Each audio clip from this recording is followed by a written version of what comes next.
الحمد للہ رب العالمین والعاقبۃ للمتقین والصلاة والسلام علی اشرف الانبیاء والمرسلین اما بعد اعوذ باللہ السمیع العلیم من الشیطان الرجیم بسم اللہ الرحمن الرحیم من يعمل سوءا يجزى به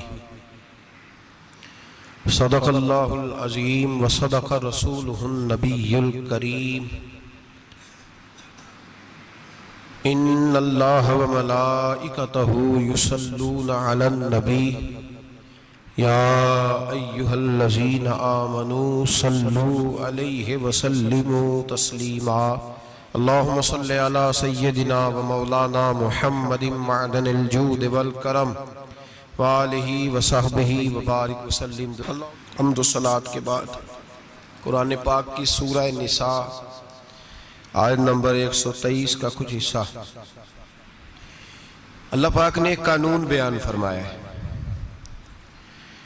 فرمایا من یعمل سوءا یجزا بہ، رب فرماتا ہے جو بندہ بھی کوئی برائی کرے گا اسے اس کی سزا ضرور ملے گی۔ کوئی شخص برائی کر کے یہ نہ سمجھے کر لی میں نے ختم ہو گیا معاملہ، اسے سزا ضرور ملے گی۔ برائی کتنی ہو، کس قدر ہو، حد کیا ہے، وہ بھی قرآن پاک نے بیان فرمائی۔ فرمایا فَمَن يَعْمَلْ مِثْقَالَ ذَرَّةٍ شَرًّا يَرَهُ، ایک ذرے کے برابر بھی اگر تو شر کرے گا تو وہ تیرے سامنے آئے گا، تیرے سامنے آئے گا ذرے کے برابر۔ اور فرمایا صرف بات شر کی نہیں، وَمَن يَعْمَلْ مِثْقَالَ ذَرَّةٍ خَيْرًا يَرَهُ، اگر تو ذرہ برابر بھی نیکی کرے گا تو اس کا بھی اللہ تجھے اجر عطا فرمائے گا۔ جو بھی برا کام کرے گا، کوئی بھی برائی کرے گا، وہ 7 پردوں میں چھپ کر ہی کیوں نہ کرے، وہ ساری دنیا سے اپنی آنکھیں بند کر کے کیوں نہ کرے، وہ سمجھے کہ میں بڑا سمارٹ ہوں، بڑا تیز ہوں، میں نے اس طرح گناہ کیا ہے کہ میں نے کوئی نشان نہیں چھوڑا، کوئی اس کے اندر میں نے ایک ذرہ برابر بھی غلطی کا امکان نہیں چھوڑا جس سے پکڑا جاؤں۔ فرمایا نہیں، ساری دنیا سو جاتی ہے، رب بیدار رہتا ہے۔ سب کو دھوکہ دیا جا سکتا ہے، رب قریب کو نہیں دیا جا سکتا۔ سب لوگ تیری چالاکی کی نظر ہو سکتے ہیں، تیری تیز زبانی کی نظر ہو سکتے ہیں، لیکن من یعمل سوءا یجزا بہ، فرمایا یاد رکھ اگر تو کوئی برا عمل کرے گا تو تجھے سزا ملے گی۔ کتنی ملے گی، کہاں ملے گی؟ تو مفسرین فرماتے ہیں فی الدنیا والآخرہ، دنیا میں بھی ملے گی، آخرت میں بھی ملے گی، دونوں جگہ سزا ملے گی، تجھے وہ سزا بھگتنی ہے۔ آج ہمارے زمانے کے اندر پہلی بات تو یہ ہے کہ لوگ گناہ کو گناہ ہی نہیں سمجھتے۔ گالی گناہ ہی نہیں، جھوٹ بولنا گناہ ہی نہیں، غیبت گناہ ہی نہیں، بدنگاہی گناہ ہی نہیں، سود کا دھندا کرنا گناہ ہی نہیں۔ لوگ گناہ کو گناہ ہی نہیں سمجھتے، بلکہ لوگوں نے گناہوں کے نام بدل دیے ہیں۔ چغلی کا نام گپ شپ رکھ لیا، جھوٹ کا نام بہانہ رکھ لیا، میں نے کوئی بہانہ کر دیا۔ پہلی بات تو یہ ہے کہ میرے بھائی ہم گناہ کو گناہ ہی نہیں سمجھتے، اور دوسری بات یہ ہے کہ اب لوگ گناہ پر فخر کرنے لگے۔ لوگ فخر کے ساتھ بتاتے ہیں میں نے گناہ کیا، میں نے اتنے آدمیوں کو آج الو بنا دیا، اتنے لوگوں کا مذاق اڑا دیا، اتنے میں نے برے کام کر لیے، فلاں جگہ میں نے اس طرح کیا تو پھر لوگ بول نہیں سکے۔ گناہ کر کے الٹا ناز کرتے ہیں۔ حضرت آدم علیہ السلام سے جو خطائے اجتہادی ہوئی وہ حکمت الہی تھی، کیونکہ آپ کو زمین پہ آنا تھا، تو وہ سارا ایک سلسلہ ہوا۔ شیطان نے آ کے قسم کھائی کہ آپ یہ کھا لیں دانا تو آپ یہ یاد نصیب ہوگی۔ آپ جانتے تھے کہ اللہ کی جھوٹی قسم کوئی نہیں کھا سکتا، حکمت الہی کے تحت آپ نے اس کو کھایا۔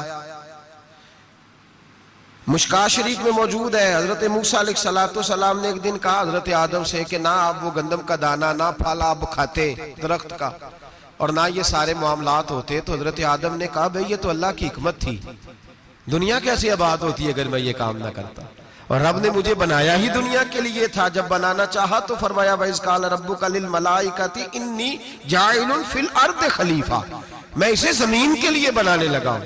تو فرمایا مجھے تو حکمت پتا تھا, اس بات کا پتا تھا, لیکن بظاہر حضرت آدم علیہ السلام سے بھی خطا ہوئی, اجتہادی خطا جناب آدم سے بھی ہوئی, ان سے بھی خطا ہوئی, اور غلطی شیطان نے بھی کی. حضرت آدم علیہ السلام کی وہ خطا تو ہم خطا کو گنتے ہی نہیں. حضرت آدم علیہ السلام سے خطا نہیں ہوئی بلکہ اللہ کی حکمت پوری ہوئی. میری بات کی سمجھ آ رہی ہے آپ حضرات؟ حکمت الہی, اللہ کی حکمت پوری ہوئی. لیکن بات سمجھنے کی ہے اور بات غور کرنے کی ہے اور بات توجہ دینے کی ہے. شیطان نے بھی غلطی کی لیکن قیامت تک کے لیے لعنتی قرار پایا. بڑی غور کرنا اور بڑی احتیاط سے بات سمجھنا. غلطی شیطان نے کی, قیامت تک کے لیے لعنتی قرار پایا. بظاہر خطا حضرت آدم سے بھی ہوئی لیکن اللہ نے ساری انسانیت کا باپ فرما دیا. رب کریم نے نبی بنا لیا, اولی العزم پیغمبر بنایا اللہ کریم نے. بظاہر تو حضرت آدم علیہ السلام سے بھی خطا ہوئی, لیکن میرے بھائی جو بات سمجھنے کی اور غور کرنے کی ہے, فرق کیا ہے؟ ادھر لعنت پڑ گئی, ادھر درجہ مل گیا. فرق اتنا ہے کہ شیطان نے خطا کی تو اللہ نے فرمایا تو بھول گیا ہے, تو کہنے لگا ابا واستکبر وکان من الکافرین, انکار کرنے لگا, اکڑنے لگا, ڈٹنے لگا خطا کر کے. انا خیر منہ, میں اس سے بہتر ہوں, یہ لفظ کہنے لگا. غلطی کی, غلطی مانا نہیں. فرمایا نکل جا, فخرج فإنک رجیم, تو لعنتی ہے قیامت تک کے لیے. گناہ کر کے ڈٹ گیا ہے. حضرت آدم نے خطا کی بھی نہیں, حکمت الہی پوری ہوئی, تو پھر بھی کہتے ہیں ربنا ظلمنا انفسنا وَإِن لَمْ تَغْفِرْ لَنَا وَتَرْحَمْنَا لَنَكُونَنَّ مِنَ الْخَاسِرِينَ. 500 سال تک جناب آدم نے آنکھ اٹھا کے آسمان کی طرف نہیں دیکھا. فرمایا مجھے حیا آتی ہے, میں اپنے رب کی نافرمانی کر بیٹھا ہوں. 500 سال دیکھا نہیں, اور دعا کیا مانگتے؟ کہتے ربنا ظلمنا انفسنا, اے اللہ میں اپنی جان پہ زیادتی کر بیٹھا ہوں. وَإِن لَمْ تَغْفِرْ لَنَا وَتَرْحَمْنَا, اگر تو نے معاف نہ کیا, تو نے ہی رحم نہ کیا, لَنَكُونَنَّ مِنَ الْخَاسِرِينَ, اے اللہ پھر تو میں بڑے نقصان والوں میں سے ہو جاؤں گا. رب فرماتے ہیں جب اس نے کہا, جب اس نے اپنی غلطی کو مانا, آہوزاری کی, فَتَلَقَّى آدَمُ مِن رَبِّهِ کَلِمَاتٍ, اللہ نے خود ہی جناب آدم کو کچھ کلمے سکھائے. فرمایا چل اس طرح کر کے مجھ سے معافی مانگ. جب حضرت آدم نے معافی مانگی تو اِنَّهُ هُوَ التَّوَّابُ الرَّحِيمُ, فرمایا میں نے معاف بھی کیا ہے اور رحمتوں کے دروازے بھی کھول دیے ہیں. بھائی ڈٹ گئے لوگ, غلطی کر کے لوگ ڈٹ گئے, خطا کر کے لوگ مانتے نہیں, جھوٹ بول کے نہیں مانتے. لوگ ڈٹے ہوئے ہیں, ڈٹے ہوئے ہیں, خطا کر کے ڈٹے, ناز کے ساتھ بتلاتے ہیں, فخر کے ساتھ بتلاتے ہیں. اپنی خطاؤں کا لوگ ڈھنڈورا پیٹتے ہیں, ڈھنڈورا پیٹتے ہیں. یہاں اخبار میں آئے دن پڑھو, بہت بڑا بیوروکریٹ, بہت بڑا تاجر, بہت بڑا صنعتکار, ٹیکس والے پہنچ گئے, صاحب ٹیکس دیجئے. کہتا میرا تو اپنا پیسہ ہی نہیں, میں تو لیمٹ کا کاروبار کرتا ہوں, بینک کے ساتھ کام کرتا ہوں. اعلان اعلانیہ کہہ رہا ہے میں تو بھائی کام کر رہا ہوں بینک کے ساتھ, خود کہہ رہا ہے میں سود کا دھندا کرتا ہوں. میرے نبی کریم سید عالم علیہ السلام نے فرمایا ماں کے ساتھ زنا کرنے والا اتنا برا نہیں جتنا سود کا کاروبار کرنے والا برا ہے. اتنا بڑا جرم اور تو اعلانیہ بیان کر رہا ہے, ڈٹ کے بات کر رہا ہے تو اعلانیہ. میرے نبی پاک نے فرمایا سود لینے والا, سود دینے والا, سود کا کاروبار کرنے والا, سود کی دستاویزات لکھنے والا, اس پہ گواہ بننے والا, سودی آدمی کو گھر میں پناہ دینے والا, جس کو پتا چلے یہ سودی ہے پھر بھی غصہ نہ کرنے والا, سودی کے ساتھ تعلق بنانے والا, سودی کے ساتھ راضی ہونے والا. فرمایا جتنے لوگ بھی ہیں ان سب پر خدا کی بھی لعنت ہے, فرشتوں کی بھی لعنت ہے, اور محمد مصطفیٰ کی بھی لعنت ہے. اتنا نحوست والا کام اور ڈٹ کے تو بیان کر رہا, شرم ہی نہیں آ رہی, حیا ہی نہیں آ رہی. اتنا تو برا فعل کرتا, ڈٹ کے کہتا ہے وہ تو میرا تو جناب کا پیسہ ہی اپنا نہیں, میں تو سودی ہوں. حیا کر. لوگ گناہ کرتے اور فخر بھی کرتے, زیادتی کرتے اور فخر بھی کرتے، ظلم کرتے اور فخر بھی کرتے۔ میرے رسول کائنات سید عالم صلی اللہ تعالی علیہ وآلہ وسلم نے جس چیز کو اتنا برا، اتنا غلیظ کہا، اتنا گندا کہا، اس کو لوگ استعمال کر رہے ہیں۔ اور ساتھ پھر یہ صاحب بھی ہوتے ہیں، سیٹھ بھی ہوتے ہیں، رئیس بھی ہوتے ہیں، فنکار بھی ہوتے ہیں، ساتھ یہ اس کے باوجود یہ بہت بڑے ذمہ دار بھی ہوتے ہیں۔ اتنا غلط اور غلیظ کام کرنے کے باوجود لوگ فخر کا مظاہرہ کرتے ہیں۔ یاد رکھیں اور یاد رکھیں اور پھر یاد رکھیں، انسان اگر کبھی ناز کرے گا تو اس وقت کرے گا جب اللہ اسے اپنی رحمت عطا فرمائے گا، اور وہ بھی شکر کے انداز میں۔ لوگ خطا کر رہے ہیں اور فخر بھی کر رہے ہیں، خطا کر رہے ہیں اور فخر بھی کر رہے ہیں۔ میرے نبی رحمت سید عالم صلی اللہ علیہ وسلم نے فرمایا ابن آدم کے ہر بیٹے سے غلطی ہو جاتی ہے، لیکن ایک گناہگار بڑا ہی اچھا ہے۔ یا رسول اللہ گناہگار بھی ہے اور اچھا بھی ہے؟ فرمایا ہاں، وہ گناہگار بڑا اچھا ہے، غلطی ہو گئی تو پھر ڈر گیا، پھر رونے لگا، پھر اللہ کی بارگاہ میں آہوزاری کرنے لگا، پھر شرمندہ ہونے لگا۔ فرمایا رب کریم بھی اس کے گناہ کو فوراً ہی معاف فرما دیتا ہے۔ لیکن یہاں لوگ ڈٹے ہوئے ہیں، گناہ کر رہے ہیں، ڈٹے ہوئے، اتنی گالیاں نکالتے، اور پھر نمازی کے نمازی، حاجی کے حاجی، صوفی کے صوفی، درویش کے درویش، اتنی بڑی، اور کاہے کا پیر ہے وہ؟ کاہے کا پیر ہے؟ جو گالی دیتا ہے، بد زبانی کرتا ہے، وہ پیر ہے؟ جو عورتوں کے ساتھ بے حجاب گھومتا ہے وہ پیر ہے؟ جو ننگے ناچ کرتا ہے وہ پیر ہے؟ کہتے ہیں ہمارے شیخ کی تو گالیوں میں بھی فیض ہے، خلاف پیغمبر کسے راہ گزیر۔ رسول اللہ کا دروازہ چھوڑ کے جو جہاں بھی جائے گا گمراہ ہو جائے گا۔ فیض صرف وہاں ہے جو رسول اللہ کے دین کی تابعداری کر رہے ہیں۔ کس چیز کا نام، کس چیز کا نام؟ میرے نبی پاک نے فرمایا مومن کو گالی دینا فسق ہے، اعلانیہ گناہ ہے۔ سارا دن جس کی زبان پہ گند رہے گا وہاں سے فیض آئے گا؟ اتنا کچا عقیدہ نہ رکھو، ہر ملنگ کے پیچھے، ہر چور ڈاکو بدکار کے پیچھے بھاگنے لگتے ہو۔ احتیاط کا دامن تھامو۔ جس کی زبان پہ رسول اللہ کا درود ہوتا ہے وہ مرشد کامل ہوتا ہے، جو حضور کی حدیث اور قرآن کا مبلغ ہوتا ہے وہ شیخ ہوتا ہے۔ ایسے ہی ہر دم والے کے پیچھے بھاگ جانا، ہر پھوکا پھاکی والے کے پیچھے بھاگ جانا۔ لوگ گناہ کر رہے ہیں اور ناز بھی کر رہے ہیں، فخر کے ساتھ آ کے بتاتے ہیں وہ جی میں گیا تھا، بس حضرت جس کو گالی دیتے ہیں اس کا کام بن۔ میں نے کہا شرم کر، اٹھ کے چلا جا۔ ہم ایسی کرامت بھی سننا پسند نہیں کرتے، ہم نہیں پسند کرتے ایسی، اٹھ اور نکل جا۔ یہ کیسا شیخ ہے جو گالیاں دیتا ہے؟ بھئی گناہ کو لوگ باعث فخر بیان کرتے ہیں، بابا جی ہیں، حاجی صاحب ہیں، صوفی صاحب ہیں، دادا جی ہیں، اور گالی دیتے ہیں۔ کیا مطلب ہے اس بات کا؟ گناہ کرنا، ناز کرنا، احتیاط کا دامن تھام کے رکھیں۔ گناہ ہوتا ہے۔ لوگ سارا دن غیبتیں کرتے ہیں، نام گپ شپ کا رکھتے ہیں، سارا دن لوگوں کی پگڑیاں اچھالتے ہیں اور شام کو کہتے ہیں آج، اور پھر ناز کے ساتھ، فخر کے ساتھ سب سے زیادہ علماء کا مذاق اڑایا جاتا ہے، اور بہت سارے دیندار مذاق اڑاتے ہیں، پرہیزگار۔ ہمارے یہاں تربیت دی جاتی ہے کہ دوسرے کو برا کہنا ہے، ٹریننگ دی جاتی ہے کہ دوسرے کو غلط کہنا، گالی دی جاتی ہے، علماء کے بارے میں سخت رویے رکھے جاتے ہیں، لوگ مذاق کرتے ہیں آ کے۔ ایک بچہ، ایک طالب علم میرے ساتھ پڑھتا تھا، دوست تھا، بڑا حسین آدمی تھا، مقابلہ رہتا تھا، نمبر زیادہ لے لیتا تھا، کئی دفعہ اچھا نہیں لگتا تھا، یکدم مدرسہ چھوڑ گیا۔ میں ملنے گیا اور میں نے کہا بھائی واپس آ جا یار، تیرے ساتھ مزہ تھا، اب تو مقابلے کا دوسرا ساتھی بھی کوئی نہیں۔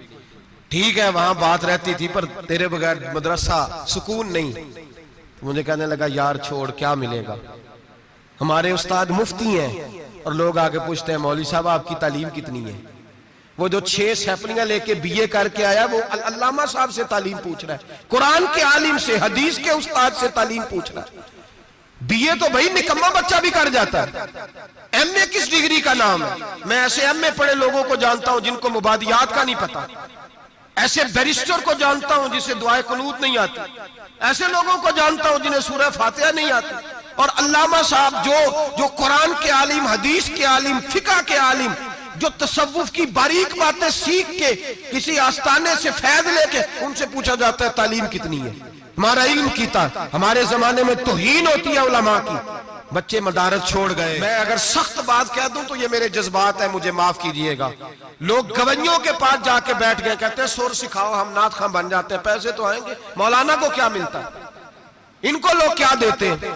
10,000 15,000، اور پھر توہین بھی کرتے ہیں۔ سن لے الموجب الکبیر کی حدیث، میرے نبی پاک صلی اللہ علیہ وسلم نے فرمایا جس کو پتا ہو یہ دین کا صحیح عالم ہے اور نیک بھی ہے جس کو پتا ہو، پھر اگر اس نے توہین کی اس بندے کی تو فرمایا وہ مومن نہیں، وہ منافق ہے، بے ایمان ہے، جو دین کا عالم ہونے کے باوجود پرہیزگار ہو پھر بھی توہین کرتا پھرتا ہے۔ بڑے بڑے علماء کی پگڑیاں اچھلتی ہیں، چھوٹا سا اینکر ہے امریکہ کے تلوے چاٹ کے روٹی کھاتا ہے، بڑے بڑے مشائخ کی پگڑیاں اچھالتا ہے ٹی وی پہ بیٹھ کے، اور لوگ ہیں کہ دادے تحسین دے رہے ہیں، گناہ پر فخر محسوس کر رہے ہیں۔ حضرت عبداللہ ابن عباس میرے رسول اللہ کے سگے چچا کے بیٹے تھے، حضرت ابی بن کعب رضی اللہ تعالیٰ عنہ حضور کے خادم تھے، پر دین کے عالم تھے، نبی پاک کی حدیثیں زیادہ جانتے تھے، حضور کے سگے چچا کا بیٹا حضرت ابی بن کعب کے گھر جاتے تو ان کے دروازے کے سامنے کپڑا بچھا کے بیٹھ جاتے، اب اور صحرا میں مکان تھا، کہتا جب میں تھک جاتا تو لیٹ جاتا، ریت اڑتی تو میرے بالوں میں پڑتی، اب فرماتے اپنی مرضی سے حضرت ابی بن کعب باہر آتے تو مجھے لیٹا ہوا دیکھتے، کہتے او میرے نبی کے چچا کے بیٹے، او میرے رسول کے چچا کے بیٹے یہاں بیٹھے ہو؟ تو میں کہتا میں آپ سے اپنے مصطفیٰ کریم کی حدیثیں سننے آیا ہوں، شاگرد بننے آیا ہوں، اور یہ توہین ہے کہ استاد کے دروازے پہ بندہ آئے تو دستک دے کے باہر بلائے، یہ توہین ہے، آپ کا جب دل کرے آپ تشریف لائیں۔ حضرت عبداللہ ابن عباس فرماتے ہیں میں یہ نہیں دیکھا میرا تعلق کس خاندان سے ہے، میں نے تو یہ دیکھا جسے رسول اللہ کے دین کا علم مل گیا وہ سب سے آگے گزر گیا ہے۔ اپنے اندر یہ خوبی پیدا کریں، لوگ گناہ مذاق اڑاتے ہیں، مذاق، بچے چھوٹے چھوٹے روتے ہیں آ کے، کہتے ہیں حضرت جی ہم نے نہیں یاد کرنا قرآن پاک، فلانے آدمی کے گھر میں ختم پڑھنے گئے تھے، وہ کہتا تھا جی کی خیر نہیں، قرآن کا بچہ، قرآن کا حافظ قاری، مدینے والے محبوب نے فرمایا اس کے پیروں کے نیچے فرشتے پر بچھاتے ہیں، ایک دنیا دار کے دروازے پہ سویرے 10 بجے جا کے بیٹھتا ہے، وہ کہتا ہے میرے گھر بھیجو قرآن شریف پڑھانا ہے، 10 بجے بچہ بیٹھتا ہے، اور زور کا وقت ہو گیا تو کہتا ہے لائن میں لگ جاؤ تمہیں روٹی دینی ہے، لائن میں لگ جاؤ، حیا نہیں آتی؟ یہ رسول اللہ کا دین ہے، یہ نبی پاک کا دین، بھکاریوں کی طرح مدارس کے طلباء مانگتے پھرتے ہیں، جو تمہیں دین سکھاتے، جو میں رسول اللہ کا فرمان سکھاتے، وہ بھکاری بنا دیے تم نے، اور وہ عیاش اور فحاش جو لوٹ کے روٹی کھانے والے ان کو سربراہ بنا لیا۔ خیال آنا چاہیے، حیا آنی چاہیے، پر میں بچوں سے کہتا ہوں کہتا بیٹا وہ عزت نہ دیکھو جو تمہیں دنیا دار دیتے ہیں، وہ والی عزت دیکھو جو تمہیں آمنہ کے لال نے عطا فرمائی ہے۔ میرے رسول پاک نے فرمایا کوئی کسی کا سجادہ نشین، العلماء وراثت الانبیاء، فرمایا جسے دین کا علم دیا وہ محمد عربی کا سجادہ نشین ہے، وہ میرا وارث ہے۔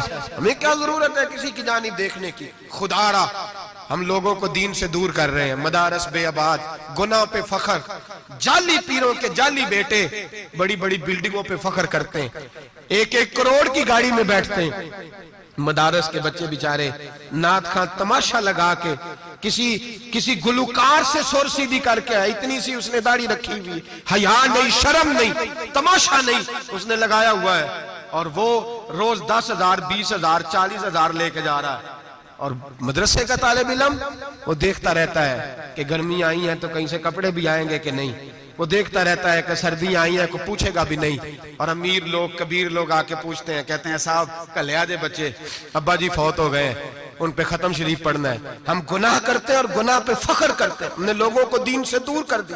اپنے اندر تقوی پیدا کریں، اور اگر کبھی غلطی ہو جائے تو احساس پیدا کریں، گناہ پہ فخر نہ کریں۔ کتنا بڑا یہ جرم ہے دین کے علماء کی توہین کرنا، اعلانیہ ہوتا ہے، مجلسوں اور محفلوں میں ہوتا ہے، جگہ جگہ بیٹھ کے لوگ یہ غیبت کرتے ہیں، اس سے بچیں، آگے بڑھیں۔ ایک بہت بڑا جرم اور ہوتا ہے ہمارے زمانے میں، وہ ہے مذاق اڑانا کسی کا رنگ اگر کالا ہے تو کس نے بنایا ہے؟ اونچا بولے، کس نے بنایا ہے؟ قد چھوٹا ہے تو کس نے بنایا ہے؟ رشتہ دیکھنے آیا ہے بیٹی کا، بیٹے کا باپ ہے تو سمجھتا ہے کہ شاید میں فرعون بن گیا ہوں، رشتہ دیکھنے آیا ہے، کہتا ہے سارا کچھ ٹھیک ہے، شرافت بھی ہے، نفاست بھی ہے، بچی کا قد چھوٹا ہے، تجھے خیال نہیں آتا؟ تو اللہ سے نہیں ڈرتا؟ تو انچی ٹیپ لے کے پھر رہا ہے، تجھے احساس ہی نہیں بیٹیاں کیا ہوتی ہیں، تجھے خبر ہی نہیں بیٹی کتنے بڑے درجے کا نام ہے۔ حضرت مالک بن دینار فرماتے ہیں میں توبہ کرنے سے پہلے بہت بڑا شرابی تھا، میری 2 سال کی بیٹی تھی، میں شراب پینے لگتا تھا تو میری شراب گرا دیتی تھی، کہتی ابا میں تجھے گناہ نہیں کرنے دوں گی. 2 سال کی بیٹی. فرماتے میری بد نصیبی دیکھو میری بیٹی فوت ہو گئی. ایک رات میں خواب دیکھتا ہوں کہ دوزخ جنت کے فیصلے ہو رہے ہیں, قیامت قائم ہو گئی ہے. میرے لیے دوزخ کا حکم آ گیا. میرے پیچھے ایک بڑا سا اژدہا, بڑا سا سانپ بھاگنے لگا. فرماتے ہیں میں دوڑتا جا رہا ہوں, ایک بزرگ نظر آئے. میں نے کہا مجھے بچانا. کہنے لگے بیٹا میں کمزور ہوں, میں نہیں بچا سکتا. کہتے ہیں مجھے میرا اشارہ کیا. کہنے لگے پہاڑ کی طرف جا شاید تو بچ جائے. کہتے ہیں میں پہاڑ کی طرف جا رہا تھا تو وہاں سے بیٹی آ رہی تھی. میری بیٹی دوڑتی آئی, میری گود میں بیٹھی اور ازدے سے کہنے لگی دفع ہو جا, تو میرے ابو کو نہیں جلا سکتا. کہتے ہیں وہ 2 سال کی بیٹی کی آواز سن کے وہ ازدہ بھاگ گیا. میری گود میں بیٹھ خواب دیکھنا, میری داڑھی سے کھیلنے لگی. کہنے لگی ابا میں تجھے منع کرتی ہوں نا شراب نہ پیا کر. شراب. تو میں نے کہا بیٹے یہ کیا ہے سارا کچھ. کہا ابا جی یہ تیرے برے عمل ہے جو ازدہا بن. تو بزرگ کون تھے؟ کہنے لگے ابا جی وہ آپ کا نیک عمل ہے پر وہ کمزور بڑا تھا, آپ کو بچا نہیں سکا. ابا جی بس کر دیں, بس کر دیں. اب آپ برے کام نہ کریں, آپ توبہ کر لیں. جو پچھلے گناہ ہو گئے میں اللہ کی بارگاہ میں سفارش کروں گی, رب آپ کے معاف کر دے گا. مالک بن دینار فرماتے میری آنکھ کھلی تو میں پکی توبہ کر گیا. بیٹیاں تو بخشوانے آئی ہیں دنیا میں, بخشوانے. اور یہاں لوگ فخر کرتے ہیں, فخر سے بتاتے ہیں, کہتے ہیں میرے بیٹے کے 15 رشتے ہیں, شاید مجھے قرآن اندازی کرنی پڑے. شرم کر, حیا کر. لوگیوں کی بیٹیوں کے بارے میں اس طرح کے انداز اختیار کرتا ہے. تو گناہ کرتا ہے پھر اس پر تو پھولتا نہیں سماتا, اس پر تو پھر تجھے حیا نہیں آتی. لوگ ٹیس کرتے ہیں, میں نے دیکھا ہے. بہن کے بھائی کو تکلیف دیتے ہیں, بیٹی کے باپ کو تکلیف دیتے ہیں, اذیت پہنچاتے ہیں. ڈرنا چاہیے رب. گناہ کرتے ہو پھر فخر بھی کرتے ہو, شرم آنی چاہیے. مذاق اڑاتے ہیں لوگ, غریب کا, کالے کا, چھوٹے قد والے مذاق اڑاتے ہیں. میرے رسول پاک سید عالم صلی اللہ علیہ وسلم کی حدیث ہے ابو داؤد شریف میں.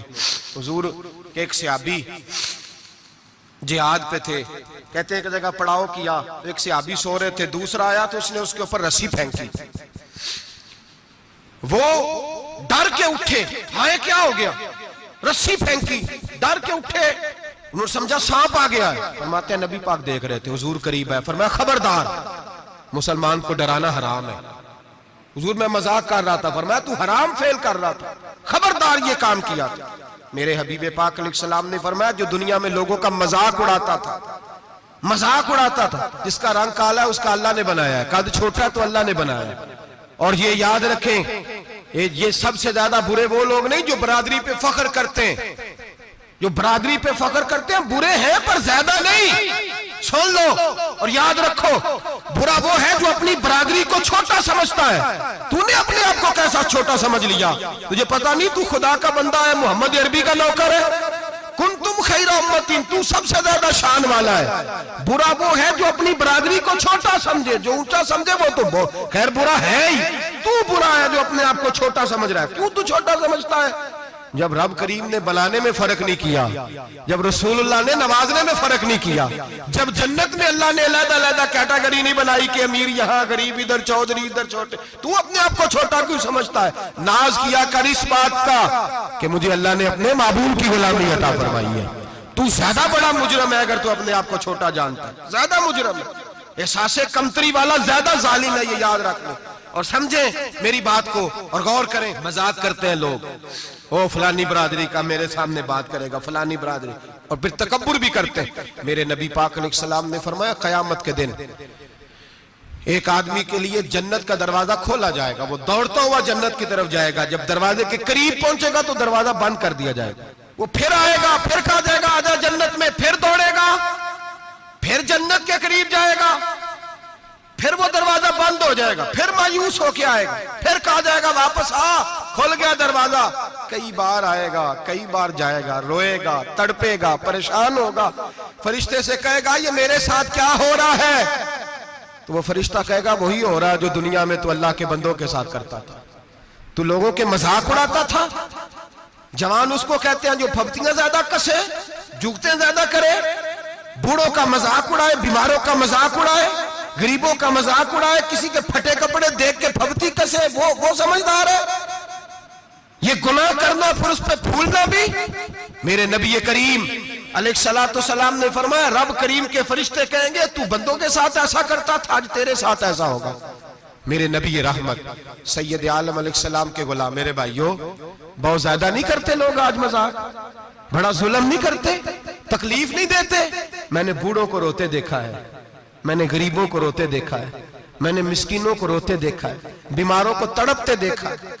میں نے دیکھا ہے لوگوں کو تکلیف میں، لوگوں کو دکھ میں دیکھ کے مذاق اڑاتے. میرے حبیب پاک علیہ السلام کے صحابی ہیں حضرت عبداللہ ابن عمر فرماتے ہیں میں حج کے لیے جا رہا تھا. محدث ابن جوزی نے لکھا ہے فرماتے رستے میں ایک جگہ میں نے پڑاؤ کرنا چاہا، علاقہ بڑا چٹیل تھا، بڑا سخت تھا. میرا ارادہ بنا کہ میں، اور لوگ مذاق پہ فخر کرتے نہیں، بعد میں آ کے سناتے نہیں میں نے یہ کیا. آج اس گناہ پر فخر نہیں کیا جاتا. حضرت موسیٰ علیہ السلام سے بنی اسرائیل والے کہنے لگے کہ لگتا ہے آپ ہمارے ساتھ مذاق کر رہے ہیں، تو آپ فرمانے لگے اعوذ باللہ ان اکون من الجاہلین، میں پناہ مانگتا ہوں کہ میں جاہلوں میں سے ہو جاؤں. جاہل لوگ مذاق کرتے ہیں. اعوذ باللہ ان اکون من الجاہلین پہلے سپارے میں کہا گیا جاہل ہے جو کسی کا مذاق اڑائے، جو کسی کے رنگ کا، قد کا، برادری کا، غربت کا مذاق اڑائے وہ جاہل ہے. قرآن مجید نے کہا، میں نہیں کہہ رہا. حضرت سیدنا عبداللہ ابن عمر فرما رہے میں جا رہا تھا، رستے میں نے دیکھا کہ چٹیل میدان ہے، حج کے لیے جا رہا تھا، کوئی جگہ نہیں مل رہی تھی. ایک بوڑھی عورت کا مکان نظر آیا، اس کے پاس میں نے پڑاؤ کیا، ٹھہر گیا. بوڑھی نے اپنے بیٹے کو بھیجا، کہنے لگی کوئی نورانی چہرے والے بزرگ ہیں، کوئی پرہیزگار آدمی ہے، ان کو بلا لاؤ. اپنی ڈرائنگ روم میں بیٹھک میں سلا لیتے. کہتے مجھے وہ لے آئے، بیٹھک میں سلایا. آدھی رات کا وقت ہوا تو اچانک ایک آواز چلانے کی، جیسے کسی کو درے مارتا ہے وہ چلاتا، شنن ما شن مشکیزہ، کدھر ہے مشکیزہ، کہاں گیا مشکیزہ، لاؤ مشکیزہ. پھر کوئی مارتا ہے، پھر مشکیزہ، آیا مشکیزہ، کدھر گیا مشکیزہ. فرماتے ہیں کوئی روتا ہے، مشکیزہ مشکیزہ پکارتا ہے. حضرت جناب سیدنا عبداللہ ابن عمر فرماتے ہیں میں اٹھا، ادھر دائیں بائیں دیکھا، باہر نکلا، کوئی بندہ نظر نہیں آتا. چیخنے کی آواز، چلانے کی آواز، تڑپنے کی آواز. میرا دل کانپے، اے اللہ کس پہ عذاب ہو رہا ہے. فرماتے ہیں دن کا اجالا نکلا، نماز فجر کے بعد میں نے بوڑھی کو بلایا. میں نے کہا اماں سو نہیں پایا ساری رات. اماں کہنے لگی تجھے مشکیزے کی آواز آتی ہوگی، تجھے کسی کے مار کھانے کی آواز آتی ہوگی. میں نے کہا ہاں کیا ہوا. کہنے لگی تمہارے کمرے کے بالکل پیچھے میرے شوہر کی قبر ہے، وہ اپنی قبر سے مشکیزہ چلاتا ہے، ساری رات اس کو عذاب ہوتا ہے. بڑی دعائیں کراتی ہوں، تو بھی دعا کر، اسی لیے بلایا ہے اللہ اس کی مشکل آسان کر دے، قبر کا عذاب اٹھ جائے. تو میں نے کہا اماں اس کی غلطی کیا ہے. کہنے لگی ایک پیاسا آدمی دوڑتا ہوا ہمارے گھر آیا، برسوں پرانی بات ہے، پتہ نہیں شیر پیچھے تھا، ڈاکو پیچھے تھے، کیا تھا، دوڑتا ہوا آیا، آ کے کہنے لگا ہائے پیاس، ہائے پیاس، ہائے پیاس، پانی مل جائے، پانی مل جائے، پانی دے دو. کہتے ہیں وہ آدمی مرنے کے قریب تھا، میرے شوہر نے مذاق کیا، کہنے لگا مشکیزے سے پی لے. اور جب مشکیزے کے قریب گیا، مشکیزہ کھولا تو وہ خشک تھا. کہتے ہیں وہ لڑکھڑا کے گرا، اس کی موت ہو گئی. جب سے یہ مرا ہے اس کی قبر سے بھی مشکیزے کی آواز آتی ہے. سالوں بیت گئے، عرش کا مالک ناراض ہو گیا ہے کہ تو نے میرے مرتے ہوئے بندے سے بھی مذاق کیا، مرنے والے سے بھی تو مذاق کرتا رہا. فرمایا اب یہ مشکیزہ دعا کرو یہ بخشا جائے، دعا کرو اور چھوڑ دیں بھائی لوگوں کا مذاق اڑانا. نہ کسی کے حال پہ طنز کر، نہ کسی کے غم کا مذاق اڑا، وہ جسے چاہے جیسا نواز دے. یہ مزاج لطف رسول ہے. باپ منتیں کر رہا ہے کہ بارات آئی ہے بیٹی کی تو اللہ کرے روٹی پوری ہو جائے، رشتہ دار مذاق اڑا رہے ہیں، یہ کیا پکایا ہے، یہ کیا لائے ہو، یہ کیا رکھا ہے، انتظام کس طرح کا کیا ہے، بیٹھنے کا سلیقہ نہیں. بیٹیاں تو برابر ہوتی ہیں، بیٹیاں تو سب کی برابر ہوتی ہیں. تو جاہلوں جیسے کام کر رہا، کسی کے گھر آ کے اس کا نمک کھا کر تو مذاق اڑا رہا، کسی کے گھر بیٹھ کے اس کی توہین کر رہا ہے. میرے نبی پاک علیہ السلام نے فرمایا حرام ہے کسی مسلمان کا مذاق اڑا کے اس کو تنگ کرنا، اس کو خوف دینا.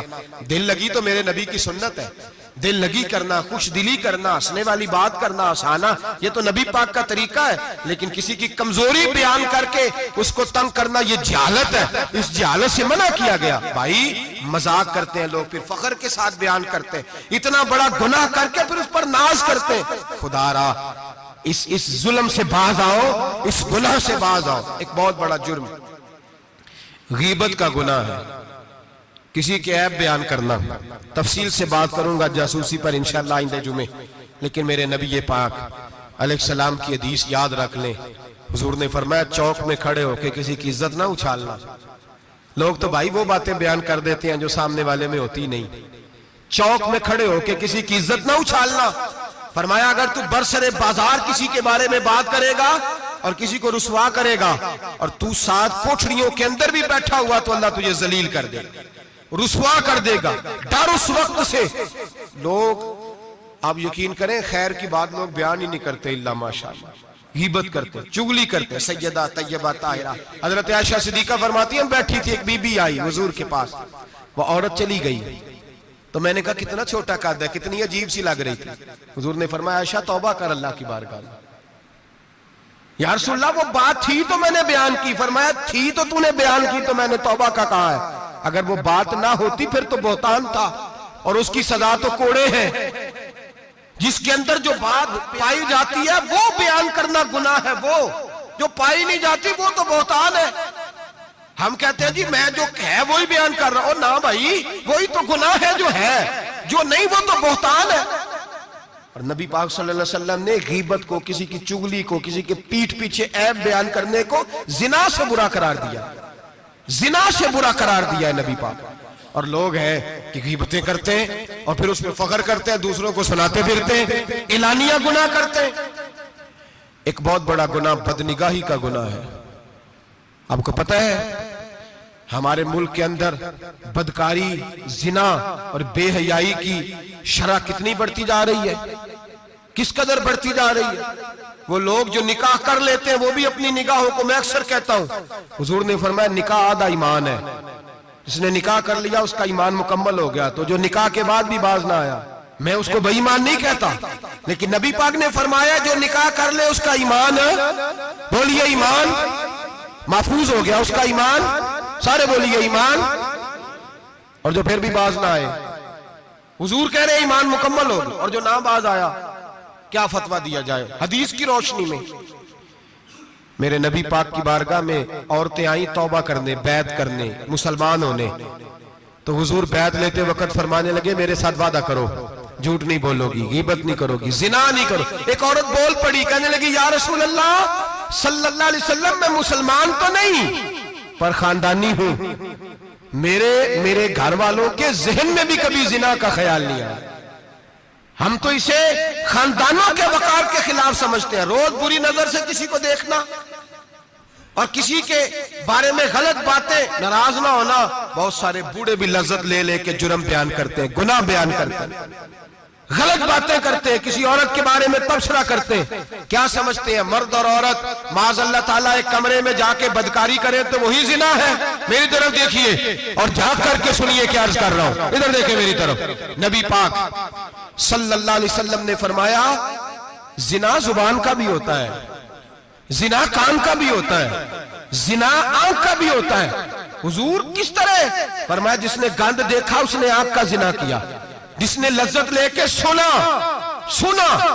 چپ نہیں کرایا، پوری بات سنی، وہ بھی زانی ہے، اور جس نے گندی بات بولی وہ منہ کا زانی ہے، جس نے گند سوچا وہ دماغ کا زانی ہے۔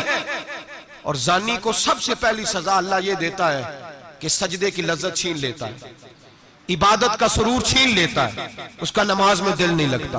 قرآن میں سب سے پہلی سزا اسے اللہ اپنے دروازے سے دور کر دیتا ہے۔ بھائیو آج ہمارے سجدے بے کیف ہیں، آج لوگ غلط جگہ پہ گھنٹوں بیٹھے رہتے ہیں، مسجدوں میں لوگوں کے دلوں کو گھبراہٹ ہوتی ہے، لوگ بھاگتے ہیں۔ میرے نبی پاک نے فرمایا تو نظر کو پاک کر لے، اللہ تیری عبادت میں لذت پیدا فرما دے گا۔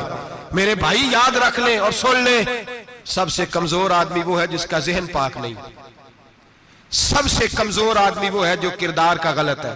ایک بات میں نے پڑھی، آپ یقین کریں میرا دل کرے کہ میں آگ لگا دوں اس عنوان کو جس پہ گندگی لکھی جاتی ہے، ان اخباروں کو، ان چیزوں کو جس پہ گند لوگوں کے دلوں میں۔ وہ انڈیا کی ایک وزیر اعظم عورت گزری تو کسی نے اس سے کہا کہ پاکستان نے تو تمہیں شکست دی ہے، تم جیت نہیں سکے بڑا ملک ہو کے۔ کہنے لگی کوئی بات نہیں، تھوڑا وقت ٹھہر جاؤ، ہم ان پر تہذیبی یلغار کریں گے، ان کے گھروں میں ننگا ناچ کریں گے، یہ گندی تصویریں دیکھیں گے، یہ گند میں الجھ جائیں گے. اور جو قوم گند میں الجھ جایا کرتی ہے وہ پھر کسی سے لڑنے کی طاقت نہیں رکھتی، اس کے اندر ڈٹ جانے کی ہمت نہیں ہوتی، اس کی غیرت کے جنازے نکل جاتے. دل کرتا ہے جل جائے وہ جل جائے جہاں سے برائی پھیلتی، تباہ ہو جائے وہ علاقے جہاں سے گند ہوتا ہے. لوگ گند کی کمائی کھاتے ہیں، گند کی. ایکٹروں کے ساتھ کھڑے ہو کے فوٹویں کھچاتے ہیں اور گناہ پہ فخر کرتے ہیں، اور گندے لوگ کہتے ہیں اللہ کا فضل ہے ہم گند پھیلا رہے ہیں. ثم معاذ اللہ، لوگ گناہ پہ فخر کرتے ہیں چوکوں چوراہوں میں. محمد بن قاسم آئے ہندوستان پہ راجہ دہر کے مقابلے میں، نوجوان میری طرف دیکھیں اور صحیح ہو کے بیٹھے، خاصے صحیح ہو کے بیٹھے، تقریر نہیں کر رہا، جذبات کا. میرے جذبات سنیں، دل کے پھپولے جل رہے ہیں حسینے کے داغ سے. اللہ کی قسم روح کی گہرائی سے بات کر رہا ہوں، وہ بات کر رہا ہوں جو سینہ کہہ رہا ہے کہ پھٹ جائے اور کہنا نہ پڑے. قرآن و حدیث پڑھتے ہیں اور پھر اپنا حال دیکھتے ہیں تو لگتا یہ ہے کہ عذاب قریب آ گیا ہے، لگتا ہے زمین پھٹنے والی ہے، آسمان گرنے والا، لگتا ہے قریب آ گیا ہے سارا کچھ. سمجھیں کیا عرض کر یہ بات اگر آپ سمجھ گئے تو قیمت وصول ہو گئی. اس کو سمجھ گئے تو سمجھ لیں آپ کے مزاج کے اندر اللہ نے تبدیلی پیدا کر دی. محمد بن قاسم 18 سال کا جوان، ایک عورت کی عزت پر راجہ دہر ہندو نے حملہ کیا، محمد بن قاسم بچانے آئے. جب ہندوستان آئے فوج تھوڑی تھی، علاقہ تھوڑا تھا، راجہ دہر کی فوج بہت زیادہ، اور پھر اپنا عرب چھوڑ کے یہاں آ کے ہندوستان میں اس کے علاقے میں اس پہ حملہ کرنا، حالات خراب تھے. محمد بن قاسم پریشان ہے. ایک بزرگ نے دیکھا، کہنے لگے پریشان کیوں ہو؟ کہنے لگا سوچتا ہوں علاقہ بھی اس کا، فوج بھی اس کی، میرے فوجیوں کو تو رستوں کا بھی نہیں پتا، کیسے جنگ کریں گے، کدھر سے آئیں گے، اور پھر ہمیں زبان بھی نہیں آتی، کیسے کام ہوگا، ڈر رہا ہوں. 2-4 دن گزرے تو محمد بن قاسم اشاش بشاش ہو گئے. اور بزرگ کہنے لگے خیر ہے، بڑے مطمئن ہو گئے ہو. کہنے لگے بس راجہ دہر ہم سے مقابلہ نہیں کر سکتا، راجہ دہر ہمارے مقابلے میں کھڑا نہیں ہو سکتا. وہ گرا کے گرا، وہ لڑکھڑایا کے لڑکھڑایا، ریزہ ریزہ ہو جائے گا. آپ کو کیسے خوشخبری مل گئی؟ کہنے لگے مجھے پتا چلا ہے کہ راجہ دہر ذہن کا گندا ہے، وہ تو چچا کی بیٹی کو نہیں چھوڑتا، ماموں کی بیٹی کو نہیں چھوڑتا، خالہ کی بیٹی کو گندی نظر سے دیکھتا ہے. جس کا ذہن گندا ہوتا ہے وہ کسی کا مقابلہ نہیں کر سکتا. ہمیں فتح ہوگی، فتح، وہ گرے گا. وہ بزرگ کہتے ہیں میں سمجھ گیا کہ واقعی سے فتح ہوگی. آج کشمیر کیوں آزاد نہیں ہو رہا، فلسطین میں آگ کیوں لگی ہوئی ہے؟ مسلمان جب تک ذہن کا گندا ہے کمزور ہے، جب تک ذہن کا ناپاک ہے کمزور ہے. حضرت سعد بن ابی وقاص رضی اللہ تعالیٰ عنہ فرمایا کرتے تھے اللہ مسلمان کی مدد اتنی دیر تک کرتا رہتا ہے جتنی دیر تک مسلمان کا ذہن صاف رہتا ہے، کردار پاک رہتا ہے. آگ اس لیے معاشرے میں لگی ہے. نوجوانوں تم کہتے ہو کامیابیاں نہیں ملتی، اسے کیسے کامیابی مل سکتی ہے جس کا ذہن ہی صاف نہیں؟ وہ کیسے دنیا کی بازی جیت سکتا ہے جس کی نگاہ ہی پاک نہیں؟ وہ کیسے آگے بڑھ سکتا ہے جس کے کردار میں پاکیزگی نہیں؟ اپنے آپ کو پاک کر لو، اللہ ہر مشکل میں تمہاری مدد فرمائے گا، ہر رستے میں تمہاری مدد فرمائے گا. اور میں نے کہا جب آدمی ناپاک ہوتا ہے تو رب کریم اس سے عبادت کی لذت چھین لیتا ہے. اور اللہ کی سب سے بڑی سزا یہ ہے کہ کسی کو سجدہ نہ لمبا کرنا دے. رب کریم سب سے زیادہ اس سے ناراض ہے جس کو قرآن پاک کے کھولنے کی توفیق نہ ہو. سب سے زیادہ رب کریم اس شخص سے ناراض ہے جو اللہ کی بارگاہ میں جھکنے کی لذت چھوڑ جائے. میرے نبی پاک سید عالم علیہ السلام کے صحابہ لمبی عبادتیں کرتے تھے، لمبی. کسی نے کہا تھا روم کے بادشاہ تھے کہ یہ مسلمان فاتح کیوں ہو جاتے ہیں؟ تو اس نے کہا میں نے مولا علی کے زمانے میں جاسوسی کرائی تھی، پتہ کیا تھا کہ ہر میدان میں کامیاب کیوں ہوتے ہیں. تو کہتے ہیں میں نے دیکھا یہ دن کے مجاہد ہوتے ہیں پر رات کے عابد ہوتے ہیں، ساری رات عبادتیں کرتے ہیں. فرمایا رات کو جب اپنے رب کو راضی کر لیتے ہیں تو سویرے خدائی طاقتیں ان کے ساتھ ہو جاتی ہیں. ہم کہتے ہیں ہماری چلاکی سے کامیابی ہوگی، ہم بڑے تیز ہیں، ہماری حکمت عملی سے کامیابی، سیاست سے کامیابی. جب تک اللہ تیرا ساتھ نہیں دیتا تو قدم نہیں اٹھا سکتا. جب رب کریم تیری مدد نہیں فرماتا تو عمیق گھڑوں میں گر جاتا، تو اپنی چلاکی کے اندر ہی مر جاتا ہے گھٹ کے. میرے بھائی جب تیرے اندر لذت ہوتی ہے، صلاح الدین ایوبی، سب بولیے رحمت اللہ تعالی، حضرت صلاح الدین ایوبی بہت بڑا صوفی، بہت بڑا مجاہد، بہت بڑا دلیر، لیکن کمال یہ تھا کہ میرے غوث اعظم کے مدرسے سے تعلیم پائی تھی، علم، روحانیت، تقوی، پرہیزگاری شیخ عبد القادر جیلانی کے ادارے سے سیکھا تھا۔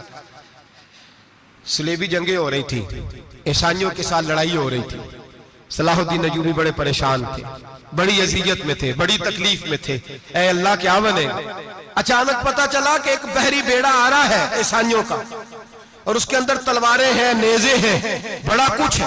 صلاح الدین ایوبی پریشان ہو گئے، کہنے لگے پہلے ہی مسلمانوں کے پاس اسلحہ کم تھا، پہلے ہی پریشانی تھی، اب اور آ رہا ہے سامان، کیسے کام چلے؟ پریشان ہوئے، میٹنگ نہیں بلائی، کابینہ کا اجلاس نہیں بلایا، سیاسی حکمت عملی نہیں بدلی، مسجد اقصی میں چلے گئے، ساری رات رو کے گزار دی۔ اے اللہ میں اپنے لیے نہیں آیا، تیرے رسول کے دین کے لیے آیا۔ اے اللہ مجھے اپنی کوئی فکر نہیں، تیرے نبی کے دین کے جھنڈے کی فکر ہے۔ خدا بندہ اے اللہ تو میرے نیتیں، میرے ارادے جانتا ہے، مہربانی فرما، مسلمانوں کو قوت دے، کفر کے دل میں روب ڈال دے۔ سویرے صلاح الدین ایوبی اٹھے، مسجد سے باہر نکلے، ایک نیک پارسا صوفی بزرگ سے سامنا ہوا۔ صلاح الدین ایوبی کہنے لگے حضور دعا کرنا، دشمن کا بحری بیڑا آ رہا اسلحہ لے کے، مہربانی کرو دعا کرو، بحری بیڑا آ رہا ہے، مسلمانوں کو اللہ کامیابی دے دے۔ بابا جی کہنے لگے اللہ اکبر، وہ تو بیڑا غرق ہو گیا ہے، وہ تو بیڑا غرق ہو گیا ہے، وہ تو ڈوب گیا ہے، اللہ اکبر وہ تو ڈوب گیا ہے، اللہ اکبر وہ تو تباہ ہو گیا، اللہ اکبر وہ تو نیست و نابود ہو گیا، اللہ اکبر وہ تو ختم ہو گیا۔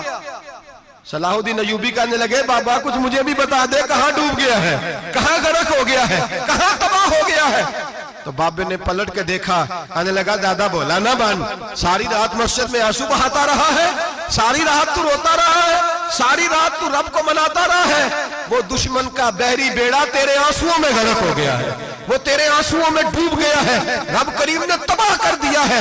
فرمایا تو نیک ہے، تیری سوچ صاف ہے، تو اللہ نے تیری مدد کرنے کا فیصلہ فرمایا ہے، تیرے آنسوؤں میں ڈوب گیا۔ او بھائی ہمیں دعا کی لذت نہیں رہی، قسم اللہ کی دعا کی لذت نہیں رہی، ہم سجدوں میں روتے نہیں، ہمارا وہ کیف بک چھین کے لے گیا ہے۔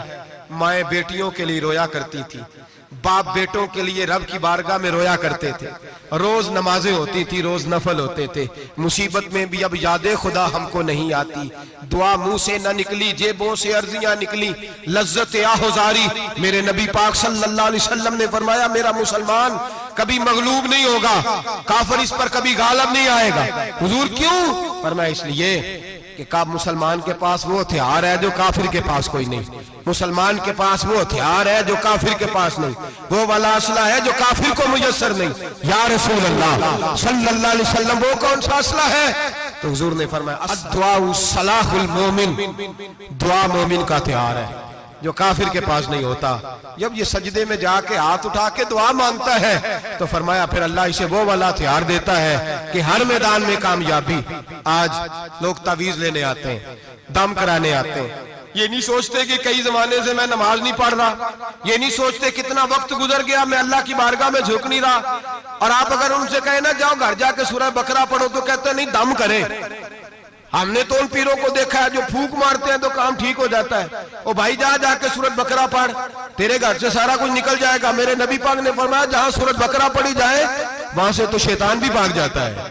تو حضور کے وعدے پہ یقین کر، گھر میں غربت ہے، پریشانی ہے تو جا کے سورۃ واقعہ پڑھ۔ نبی پاک نے فرمایا جو سورۃ واقعہ پڑھے گا رسول پاک کا وعدہ ہے گھر میں کبھی فاقہ نہیں آئے گا۔ کہتے نہیں مجھے تو گلے میں رکھنے والا تعویذ دے دے جس سے ہمیشہ برکت ہی برکت رہے۔ او بھائی اللہ اللہ کر، رب کریم کی بارگاہ میں جھک۔ یاد رکھیں صوفیاء اولیاء اللہ وہ اللہ کو منایا کرتے تھے، حالات بگڑتے تھے تو معافی مانگا کرتے تھے، کہتے تھے ہم سے کوئی غلطی ہو گئی تو ایسا ہوا ہے۔ ایک قول ہے حضرت عبداللہ بن مبارک کا، اگر آپ کو یاد ہو گیا تو بہت سارا وقت آپ کا یہ ایک قول ہو سکتا ہے آپ کو کئی چیزوں کی اصلاح کا موقع دے دے۔ حضرت عبداللہ بن مبارک فرماتے ہیں میں گھوڑے پہ بیٹھا ہوا تھا، میرے گھوڑے نے سرکشی کی، میرے گھوڑے نے سرکشی کی، وہ تھوڑا سا ٹانگیں اٹھانے لگا، تھوڑا سا ادھر ادھر ہونے لگا۔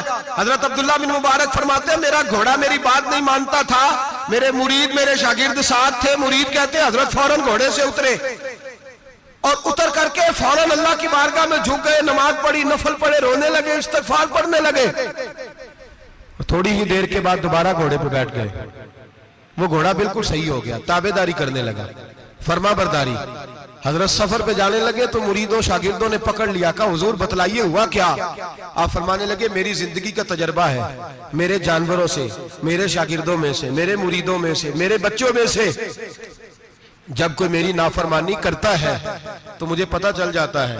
سن لے میرے شاگردوں میں سے، مریدوں میں سے اور میرے بچوں میں سے، میرے بچوں میں سے بول کے بتاؤ، میرے نام لیجئے، میرے وہ بھائی جو روز کہتے ہو نا پتہ نہیں کیا ہو گیا. سنو، حضرت عبداللہ بن مبارک فرماتے ہیں میرے شاگردوں میں سے، مریدوں میں سے، بچوں میں سے جب کوئی میری نافرمانی کرتا ہے، حتیٰ کہ میرے گھر کے جانوروں میں سے بھی اگر کوئی میری نافرمانی کرتا ہے تو مجھے سمجھ آ جاتی ہے آج کہیں نہ کہیں مجھ سے میرے رب کی نافرمانی ہو گئی ہے، آج کہیں میں نے اللہ کی نافرمانی کر لی ہے جو میری نافرمانی ہو رہی ہے. آپ فرماتے ہیں میں فوراً توبہ کرتا ہوں، فوراً معافی مانگتا ہوں. جب میں اللہ سے صلح کر لیتا ہوں تو سارے میرے فرما بردار ہو جاتے ہیں.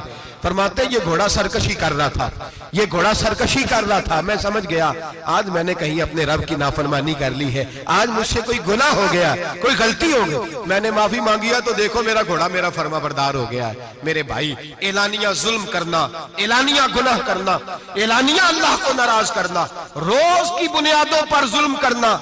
ہم صبح اٹھ کے سوچے تو صحیح کہ شام تک وقت گزرتا کیسے ہے. کتنی باتیں ہیں جن میں جھوٹ ہے، کتنے لفظ ہیں جن میں غیبت ہے، کتنی گفتگو ہے جس کے اندر غلاظت ہے، اور پھر کتنا رزق ہے جو حرام کا ہے.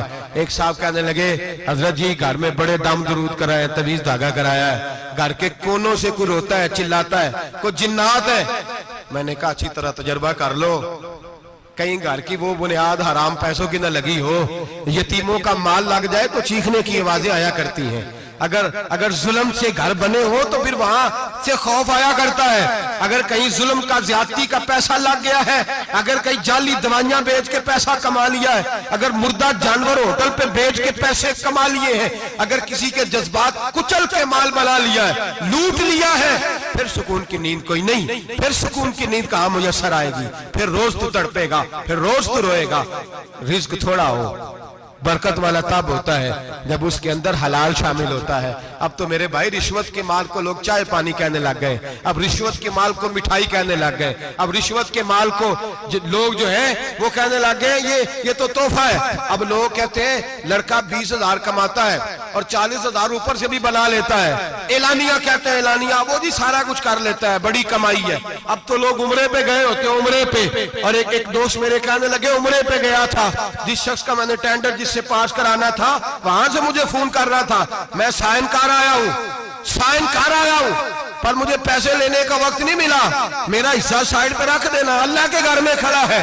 آج بھی کیتی جاندے ہو، نال لو بھی پیتی جاندے ہو، کھا کے مال یتیماں دا پیج مسیتی جاندے ہو، پھٹ دلاں دے سیندے نہیں، ٹوپیاں سیتی جاندے ہو، نفس تے چھری پھیر دے نہیں، دمبے کیتی جاندے ہو، فرض پلائی بیٹھے ہو تے نفلہ نیتی جاندے ہو، دسو تے سی بلے نوے کی کچھ کیتی جاندے ہو. یہ کس طرح کا وطیرہ اپنا لیا ہے؟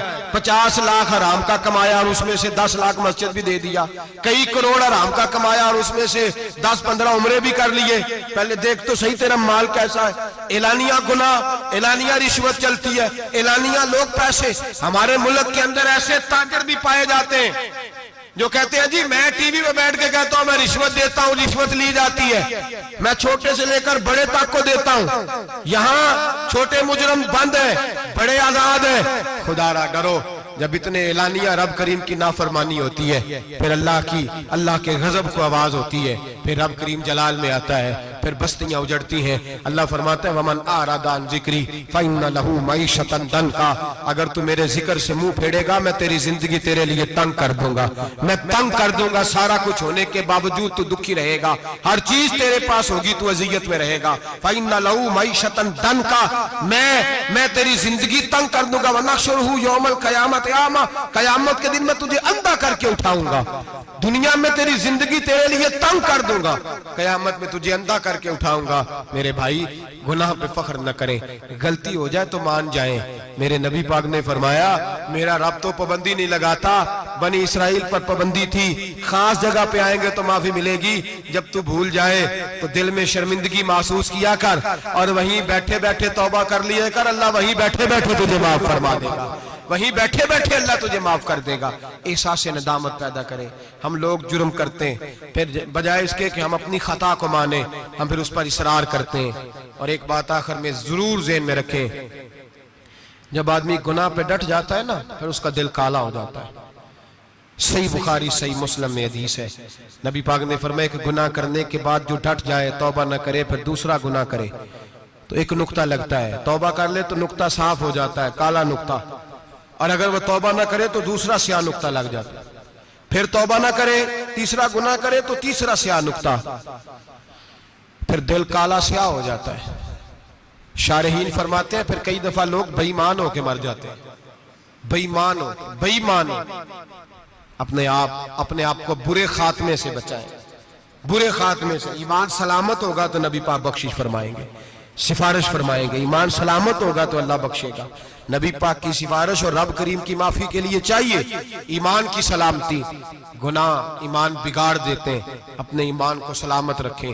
ایک اور بات بھی بڑی ضروری آپ سے عرض کرنی ہے، حج کا موقع قریب ہے، نبی پاک نے بڑا سخت حکم لگایا، بڑا سخت، اتنا سخت حکم کسی کے لیے نہیں، فرمایا جس پر حج فرض تھا وہ نہیں گیا، یا یہودی ہو کے مرے گا یا عیسائی ہو کے مرے گا۔ یہ ترمذی کی حدیث ہے، جن لوگوں پہ حج فرض ہے درخواستیں شروع ہوتے ہی فوراً۔ اور یہ جو بہانہ ہم نے بنایا ہوا ہے نا بیٹے کی شادی کر کے مکان بنا کے، یہ بہانہ شریعت نہیں اس کو شمار کرتی، اس کو نہیں شمار، من استطاع الیہ سبیلا، جس کے پاس طاقت ہے، آنے جانے کا خرچہ ہے، اور جتنے دن وہاں رہنا ہے اتنے دن پیچھے پیسے چھوڑ کے جا سکتا ہے، اتنے دنوں کا خرچہ اس پر حج فرض ہے۔ رب کریم کے فرائض ادا کرنے میں کوتاہی نہ کریں، وہ ناراض ہوتا ہے۔ اپنے فرائض مکمل کریں، گناہ ہو جائے تو فوراً مان جائیں، توبہ کریں، اللہ کے حضور آہوزاری کریں، اور میرے بھائی اجتماعی طور پہ رب کریم سے معافی مانگیں، تنہائی میں معافی مانگیں۔ اگر غلطی ہو جائے تو سنوارنے کی کوشش کریں۔